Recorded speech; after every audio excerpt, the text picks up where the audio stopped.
The illustration, what helps us see that is, and remember Narcissus, he's looking at this reflection that he falls in love with, and he doesn't realize that it is actually himself that he's looking at. And so that's the danger when using artificial intelligence, is that we start relating to it as a person. We want to try to develop this relationship, a friendship, even marriages now in our society. So that's the real danger of artificial intelligence, that we don't recognize what it really is. Then we discussed, of course, how that contrasts with Scripture, particularly with God's creation of Eve. And then finally we discussed how artificial intelligence, substituting that and digital media generally, in place of embodied friendship, it will cause us, like Narcissus, to slowly starve ourselves to death of what we really need. So I want to move on to lesson 3, and this is from chapter 3 of our book that we're going through, and look at what friendship does. So Drew, he titles this chapter "The Greatest of Worldly Goods," and he gets this from a quote by C.S. Lewis. Lewis, writing the full quote here, he's writing to his friend Arthur Greeves. He says, "Friendship is the greatest of worldly goods. Certainly to me, it is the chief happiness of life." So why do you think C.S. Lewis would say that? Would you say that about friendship? That it's the chief happiness of life. So we're going to try to examine why C.S. Lewis would say that by looking at what friendship does. And I know that you might feel a little bit frustrated. I know I did when I started reading this book. It's like, all right, well, we haven't even fleshed out in a lot of depth what friendship is, and like what are the defining marks of friendship.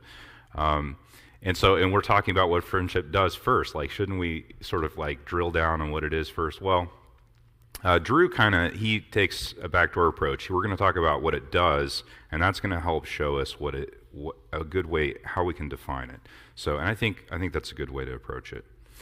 And then, of course, finally, before we get into it, this list of things that we're going through, we got 6 things, but it's not a complete list, of course. This is not exhaustive, but I think it's a good place to start, and maybe you guys can add to it, what you feel like some of the benefits of friendship are. Okay, so the first one, I'm going to see if this works this morning. It does, it looks like.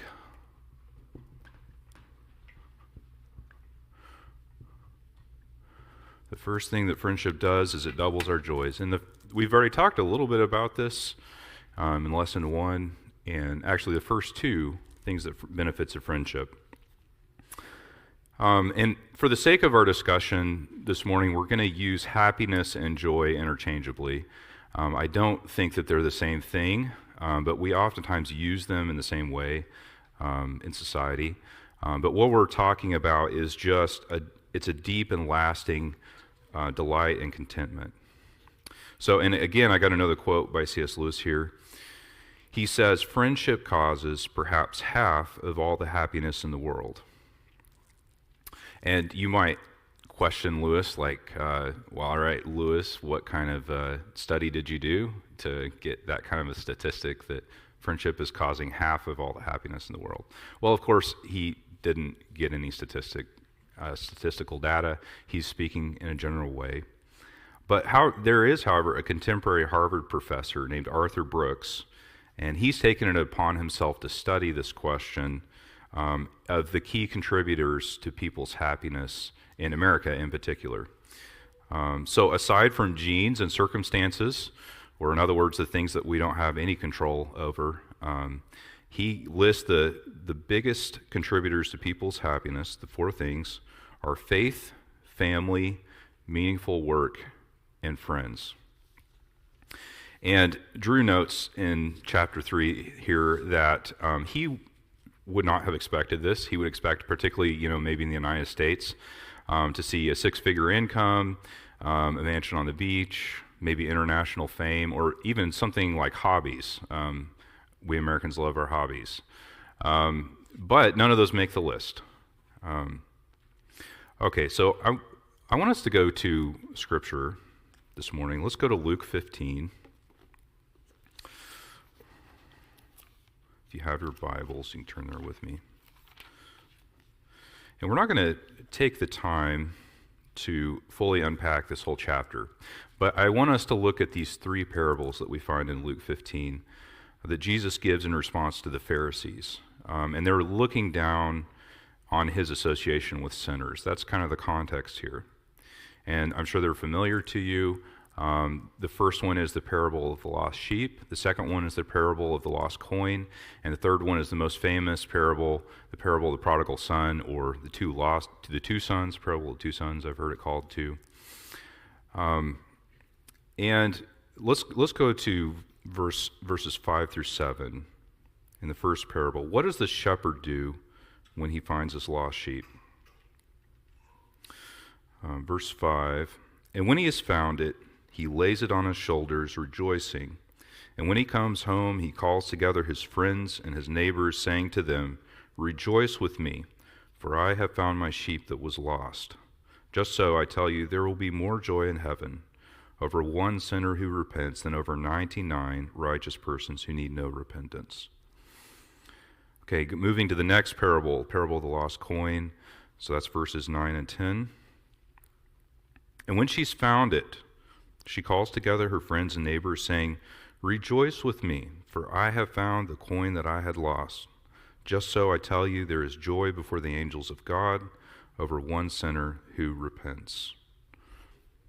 And then finally, the parable of the prodigal son, 22 to 25. What happens when the prodigal returns home?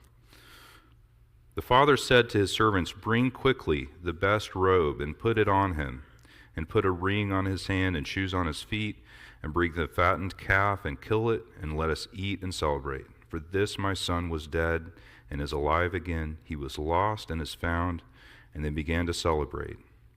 Now his older son was in the field, and as he came and drew near to the house, he heard music and dancing. So I want you to think about this. The common denominator here is, there's something to celebrate, and what happens? In the parable, and the shepherd, he calls his friends and neighbors, it says, and the same thing with the parable of the lost coin. She calls her friends and neighbors to celebrate with me. And then what does the father do when his son returns to father's house? He throws a party. Everybody's having a great time. Call all the friends, call the neighbors. We're going to kill the fattened calf and have a celebration. And this is what this is a great picture, I think, for us to think about experiencing joy. Think about when I think I used this illustration in lesson 1. When you read a new book, you want to tell somebody about it if it's a great book, right? You hear a new song, and it's like that experience is not complete until you've shared it with someone else. Or maybe, to give an example, I would love to travel the world and see the world's sights. I've never been outside the United States, never even been to the East Coast. And I get these backgrounds that change on my laptop at work every day, or not every day, but probably every week or so. And it's like, these are just amazing places. And sometimes I got to click on it and see where this place is. It's like, that's awesome. And here I am in this greasy garage, It's like, I would kind of rather be there. So maybe here's a thought experiment for us. Let's say that a wealthy person, writes you a blank check and says, you can travel anywhere in the world that you want to go. You can go see anything you want to see, but there's only one catch to it, and that is you can't share it with anyone else. How does that change the situation? You're okay, Clint. All right, well, maybe you should pipe down. All right, and so have you ever been somewhere and seen something interesting, and maybe you don't have somebody with you, and you sort of like grab somebody that's close to you, and you're like, check that out, look at that. Isn't that amazing? And so it's like you just can't help but pull somebody else in. The total strangers, and yet you're sharing it with them. So I don't know about you, maybe Clint's an exception, but traveling without someone to share it with would be empty for me. I would just rather stay home. Joplin, Missouri is not as scenic as a lot of these places, but it's with the people that I love and that I'm sharing life with. All right.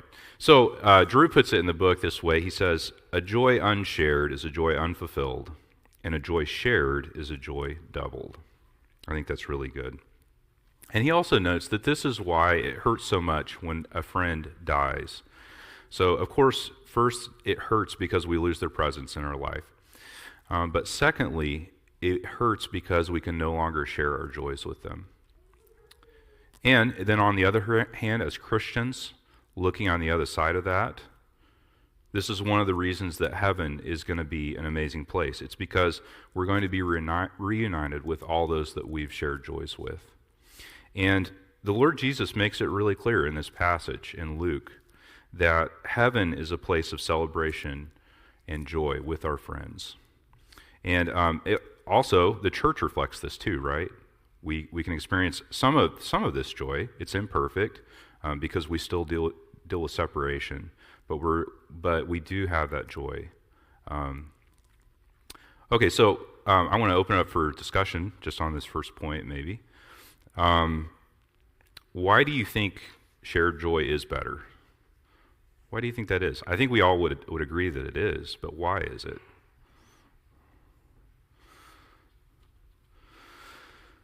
Well, it offers community. Yeah. A different kind of closeness, you know. If I've been to some really beautiful places with you. Yeah. We went to Arkansas. Right. We saw some really great things, and that I think that bonds you to people at a deeper level than, you know, like other parishioners here. We all sit with each other every week and worship God together, but and that brings us close in some ways, but in other ways, like we don't know each other outside these four walls. Yeah. I know there's a closeness between me and you because of going outside these four walls and doing stuff. Right. Yeah. I think it brings more solidity to the. Yes. Yeah, kind of, yeah, it brings that sense of community. It's really good. Anybody else?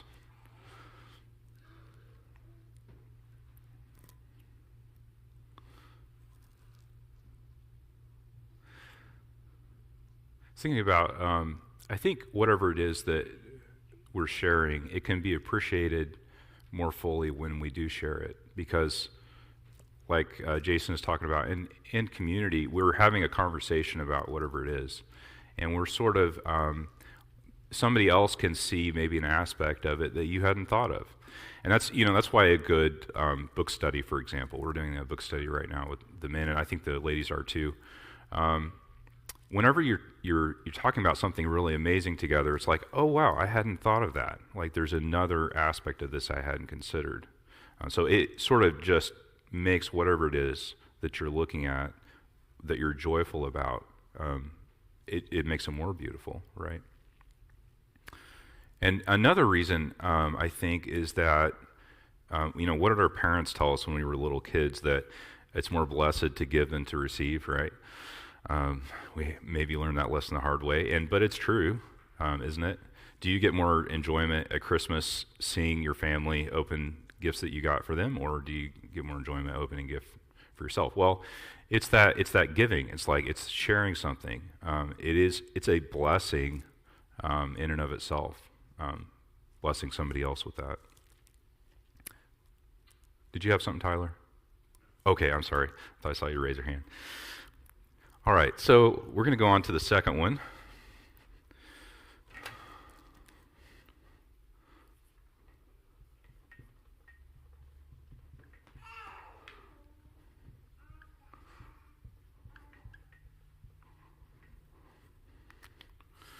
Second one is having our sorrows. And I mentioned, I think, before that I love things that are good value.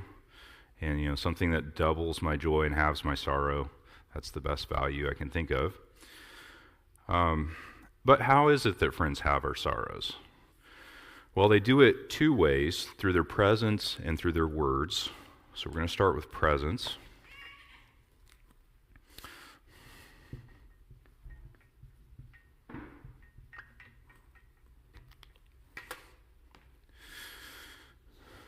Martin Luther in his letters of spiritual counsel, he exhorts people to flee isolation. He says, "Solitude produces melancholy.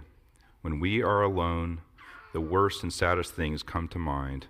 We interpret everything in the worst light." I think it's difficult to underestimate the impact of presence in our lives. I know that this is certainly true of Katrina and myself, and we have a tendency to kind of catastrophize situations until we're just able to be together. And maybe we share something with the other person, and maybe we don't have any solutions. We've just shared it with them. But yet, the act of having shared it takes most of the weight off of ourselves, having shared it with another person. I've heard this example before, you may have too, but Job's friends, when Job is in the depths of despair, his friends come to him, and they were actually excellent friends until they started talking, right? Because they kind of fell off the rails there. But so what did they do when they came to see Job? They sat with him there as Job is grieving. He's in sackcloth and ashes, and they sit with him just with their presence for 7 days and nights. And they don't say anything. They just sit there with him, like that is a great act of friendship. So again, once they start talking, it doesn't always go the best, and a point I kind of want to make here is on thinking about introversion. I think Chris had mentioned it in one of our lessons before. Introverts especially have a tendency to problems here. And, what is introversion? We could define introversion as the need to be with or to be by yourself in order to recharge. And, an extrovert would need to be with other people in order to recharge. So those are kind of the two spectrums there. And introverts just really need to understand their tendency towards isolation. When you're discouraged, that's actually the time that you really need to be with other folks. Maybe a good example or a good way of illustrating this that I've heard is it's kind of like a battery on a battery charger. So does anybody know what happens to a battery if you just leave it on the charger and it stays at a full charge all the time? That's right. It loses its capacity. So, and that's how it is if we, when you're discouraged, you're going to be tempted to feel like that, oh, I need to go recharge. I need to go isolate and be by myself.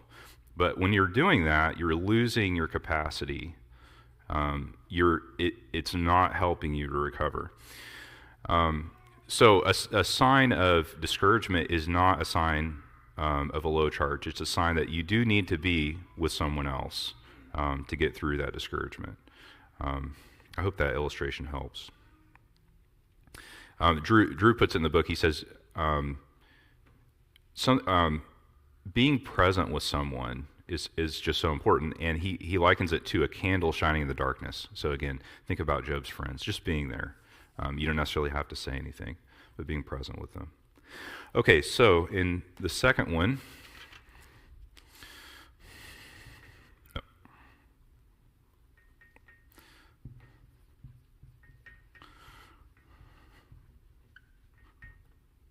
it's encouragement there. Hopefully you can read that. So the second way that friends have our sorrows is through encouraging words. I want to read Proverbs 18:14. It says, "A man's spirit will endure sickness, but a crushed spirit who can bear?" So if you have the choice between being sick and being depressed, the proverb is saying you should take the sickness. And it illustrates, I think, how big of a problem depression, anxiety is, and how difficult it can be to escape. Another proverb for us is Proverbs 12:25. "Anxiety in a man's heart weighs him down, but a good word makes him glad." And the escape from depression and anxiety, it's often encouraging words from the outside. As Christians, we know that we have God's promises to us in His Word, and we believe those. But oftentimes we find that until somebody speaks those to us, particularly, individually, they don't really hit home. We think about them kind of in a universal or a general way. And until one of our friends applies them specifically to the situation that we're going through, we don't necessarily put those things together sometimes. Drew, he gives an example of this in the book of Christian and hopeful in Pilgrim's Progress. I'll read that for you really quick. I thought it was really good. Okay, he says, "So friends lift us in our sadness in these two ways, by being with us and by encouraging us with hope." John Bunyan illustrated how these work together in his book Pilgrim's Progress. Christian faces many trials as he journeys toward the celestial city. Along the way, he and his friend Hopeful are captured by giant Despair, who locks them in his dungeon. When Christian sinks into despair, Hopeful gently exhorts him, gives him hope, and prays with him. Because of this, Christian's heart strengthens with confidence. He remembers the key of promise in his coat. It unlocks every door. With Hopeful's encouragement, Christian turns the locks, and both friends burst into freedom. So the point is that we often need a friend to help us turn the key to escape despair. Christian has the key in his possession, but he needs Hopeful to help him turn that in the lock, right? To actually use it and to get out of a situation. So, what about you guys? I'm interested. How do you guys escape discouragement? Because we all deal with discouragement, of course. Do you seek out a friend to help you? Why or why not? What helps you the most in getting back on your feet? Is it presence? Is it encouragement? Is it something else not on the list?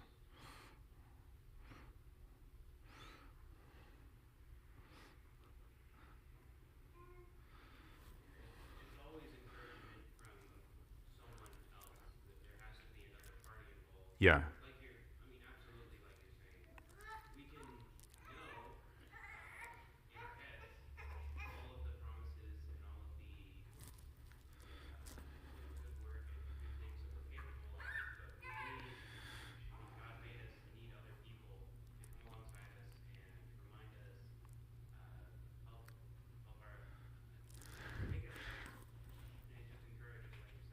Yeah. Yeah. Yeah, that's right. But it always comes from the outside for you. Yeah. I think too, sometimes you think somebody can't relate to a situation you're in, so the friend I go to may be somebody that I need that can relate or Mm-hmm. relational, because sometimes you don't just need the empathy, you need somebody that can walk alongside. Yeah, that's been through it. Yeah. Yeah, that's true.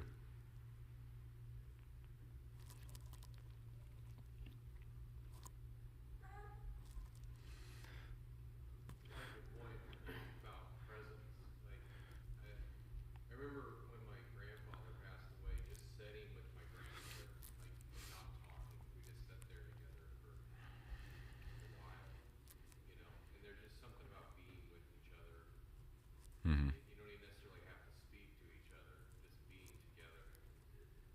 Yeah. Yeah. That's really good.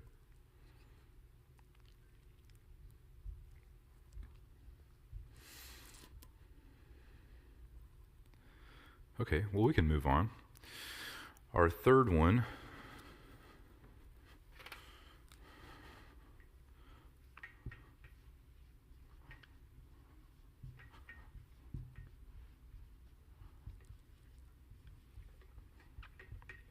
is counsel from the heart. Proverbs 27:9. Oil and perfume make the heart glad, and the sweetness of a friend comes from his earnest counsel. And so one of the greatest joys of friendship is earnest counsel, and Drew says it literally means counsel from the heart in this passage. And thinking about this, modern culture, it's just filled with therapy and counseling services, and I'm certainly not discouraging those. I think those are good and have their place. But they're everywhere. And whenever we think about that, it kind of, I think, shows a problem in our society when we have so much of that. It points to a lack within friendship. In other words, our friendships are weak whenever we need so much therapy and counseling services. Does that make sense? Our friends can give us things that professional counselors cannot.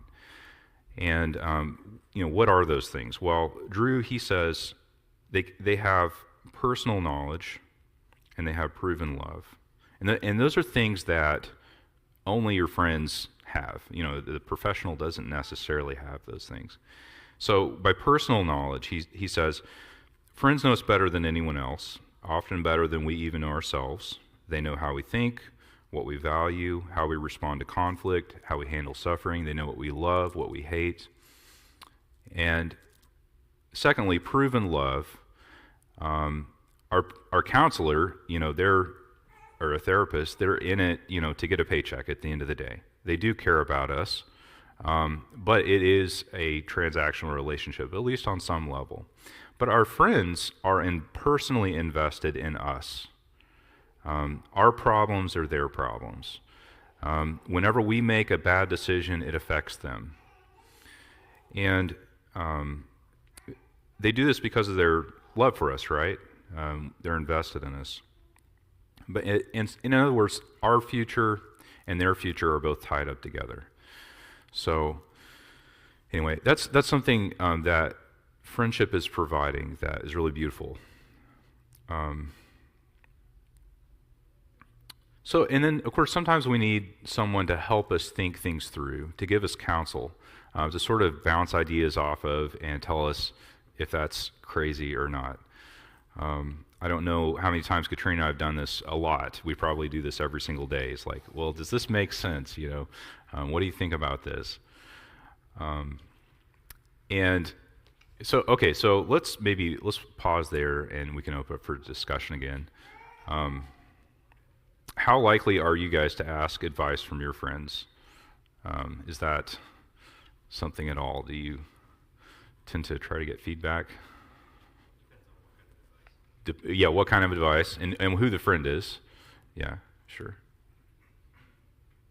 goes back to what Kathy Jo was saying earlier. Yeah. It's someone that has been in the situation that you're in, and you know that they have wise counsel. Yeah. And you would ask. Sure. Yeah. I was thinking about this with the command in Titus 2 for specifically the older women to teach the younger women. And then I think from the context there with what follows, there's a command for the older men to teach the younger men too. I think it's the older should teach the younger.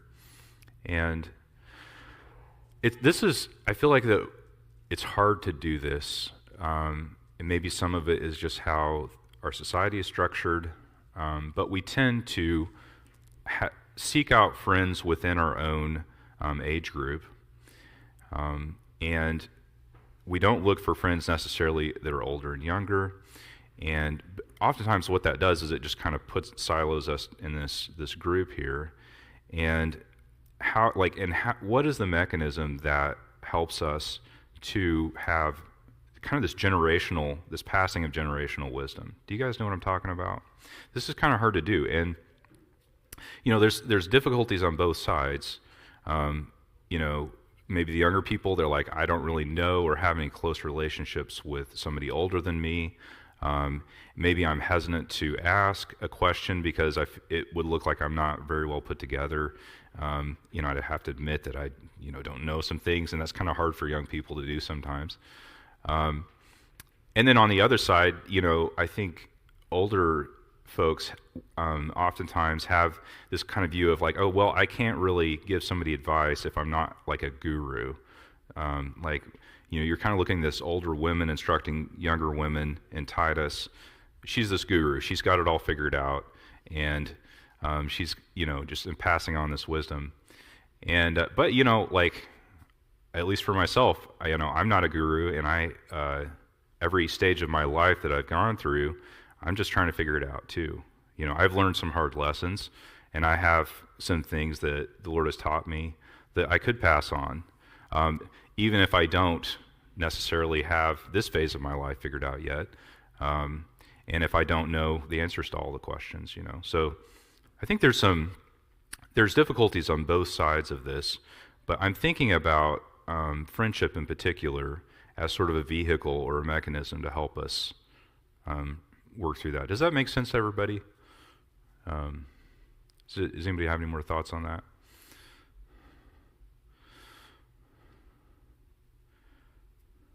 Do you guys see that as a problem, or do you feel like the church in general is doing this well? No? Okay. Like you said, it's a structure of society has made it very hard Right. to Yeah. foster those types of relationships. Yeah. I think it's hard to figure out who to trust with what Sure. to them. Yeah.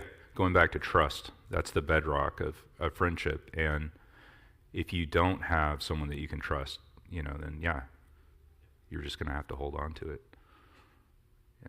And people just Google, how do I Yeah. Oh, there we go. it's fine. Okay. Back to technology. Yeah. We've got the Google now. So, yeah. Okay. So we can move on maybe. Our fourth one. Actually, let's see how we're doing on time. I'm not sure if we'll have time. Well, okay, we'll start it.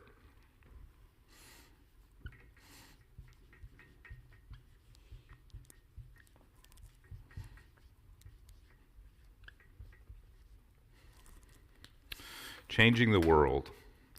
Fourth thing that friendship does is changes the world.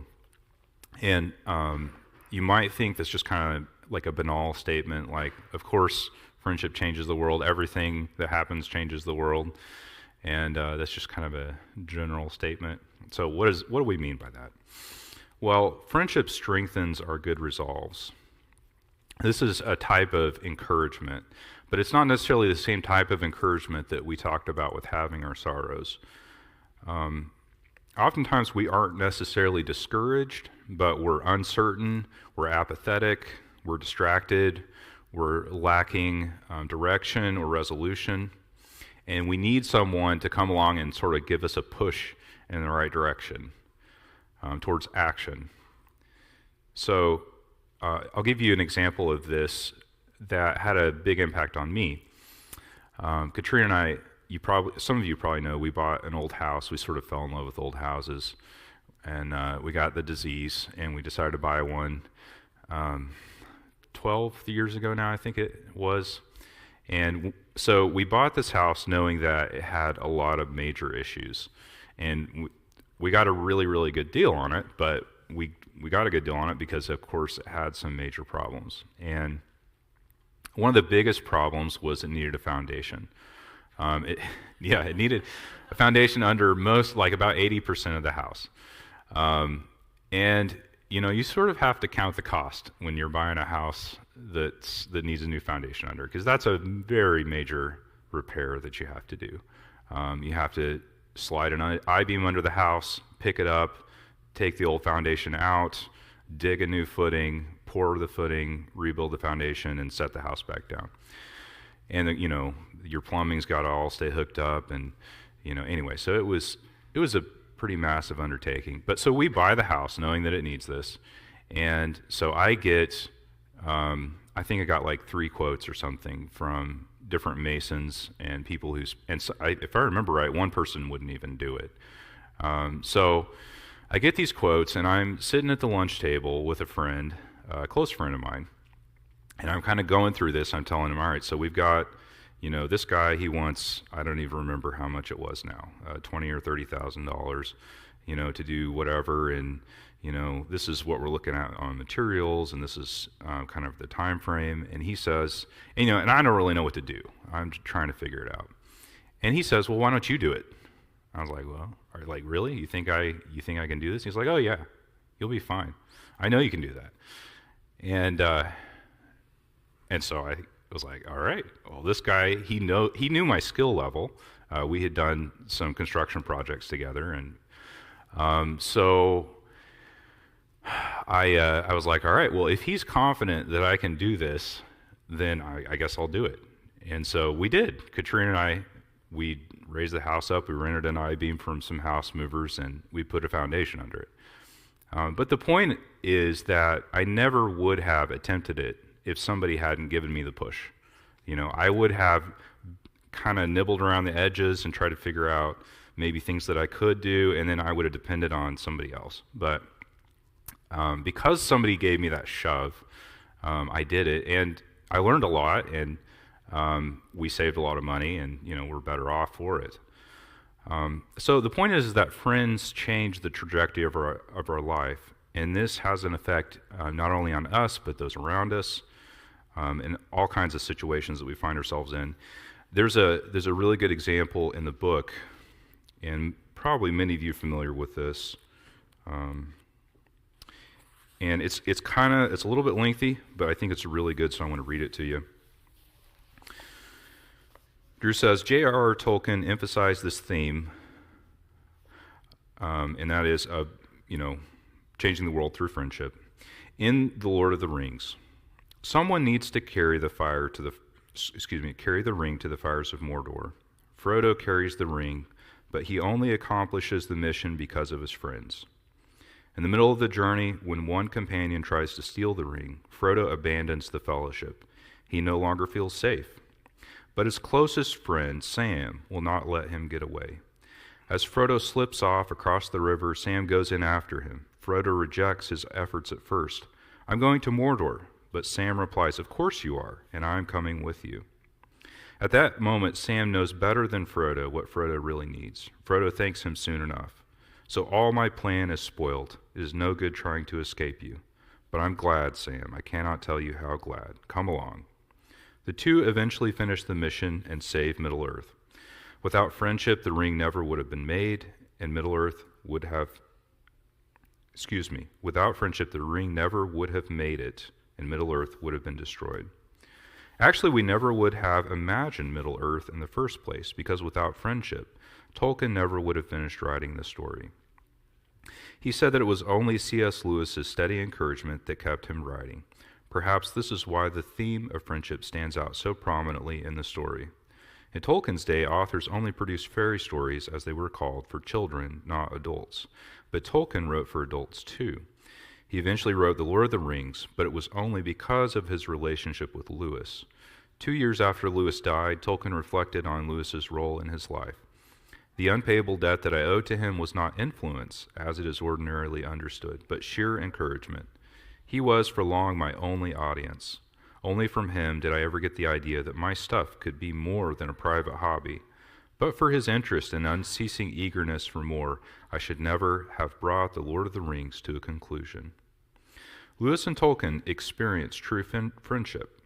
They knew that their experience was both wonderful and rare in their culture. This is why both men write to promote the joys of true friendship in their own day. Tolkien in The Lord of the Rings, and Lewis in The Four Loves. One of the greatest gifts we can offer our friends is sheer encouragement. As we listen and light up their ideas, we stir their souls into action. We lift their hearts and spur them on. Much of what is truly good in the world is the fruit of friendship. And so maybe the reason that you got into the career path that you're in, maybe the reason that you married who you did, maybe the reason that you live where you live, all of those could have been impacted by a friend in your life, and likely were. So that's the way that friendship changes the world, what we're meaning here. Okay, so we're down kind of to the end of our time, and your all's homework, so I don't forget. I want you to be intentional this week about spending some time in presence with friends. And I want you to think about this not only just as physical location, but spending presence, being emotionally present with whoever it is. Sometimes we just tend to I don't know, tune out what's going on around us. But I want you to really be present, not just physically, but emotionally as well. So think about that and focus on that this week. And we've got 3 minutes for discussion. I'm sorry, that's not too much time for this last one. What about you guys? Has that ever happened for you, this idea of changing the world?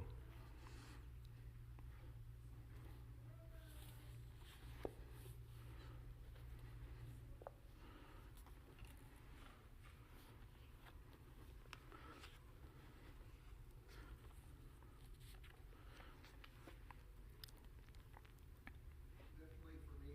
'Cause Yeah? I was looking for a job, and your friend said, hey, I got a deal for you. Right? Yeah.